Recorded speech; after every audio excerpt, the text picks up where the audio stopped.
Thank you for joining me on my doorstep this morning for another mini masterclass in the art of this amazing instrument. I'm just working through the beginning of Britain's Nocturnal after John Dowland, just shaping the opening phrase. It's a piece I've been in love with for years. In fact, I've built my whole career around it. And if you have an affection for that piece, if you'd like to unlock some of the secrets of that piece, then stay tuned, because I'll be releasing a series of masterclasses on that work over the next few weeks. But I wanted to talk to you today about something which really can change your playing utterly. I want you to think about where your attention always is when you're practicing. Because for most of us, once we've set ourselves up in a relatively good manner, and then we're then into the piece, our attention locks down into the hands here. There's kind of a very central focus, and of course we need to do that. You know, the fingertip on the string, all of that is massively important. But I want you to remember something. Oh, hello, Biscuit. Just being joined by the ship's cat. I want you to remember something. This is the end of the chain. Okay, so our attention automatically goes here, but the end of the chain is important, but not as important as what's happening further back. And for guitarists, there are two really interesting things which I've observed many times. One is that tension tends to creep in through the upper arm and the shoulder. I'm sure you've all seen this if you're teachers, or if you're students, or well, even professional players.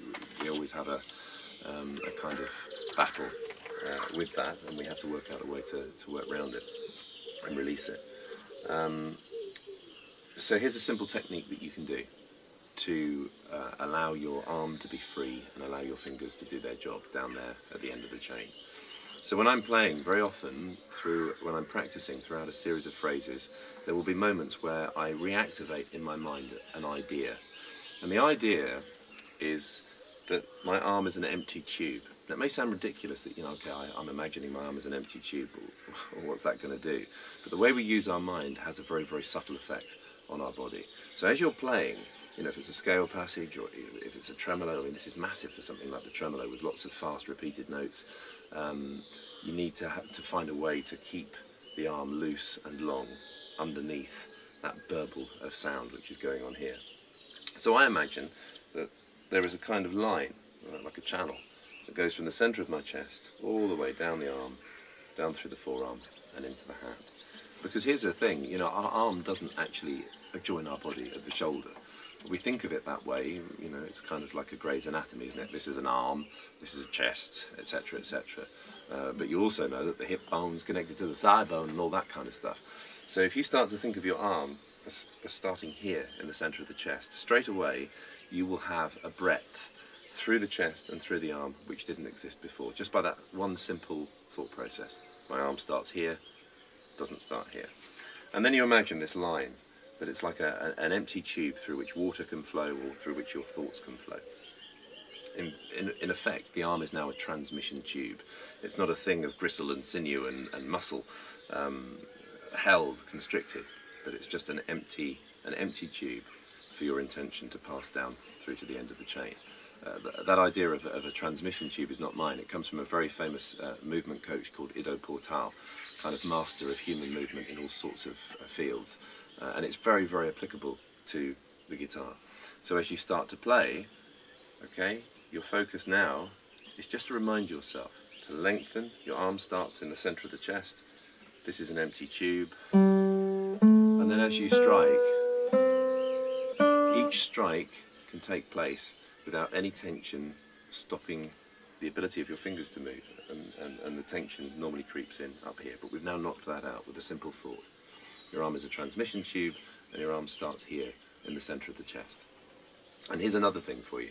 If you've ever found yourself or watched your students doing this, I mean, it's quite amusing that, how often have you seen this?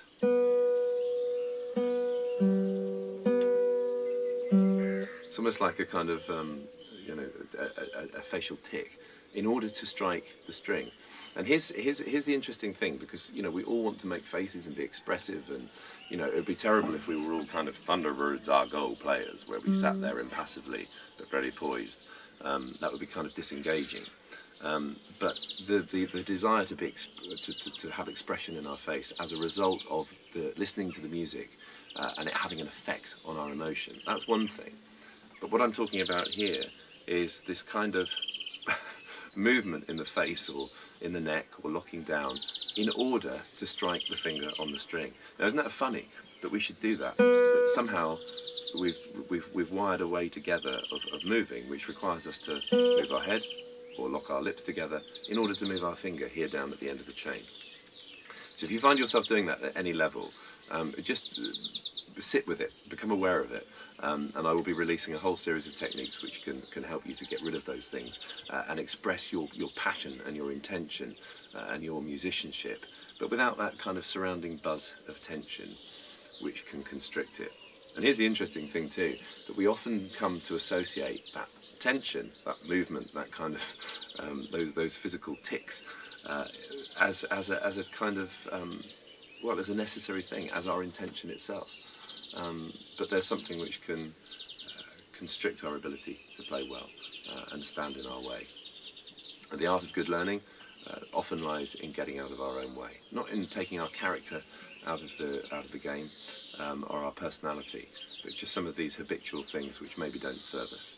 So I hope that you can think through some of this stuff, experiment with it. Let me know how you get on.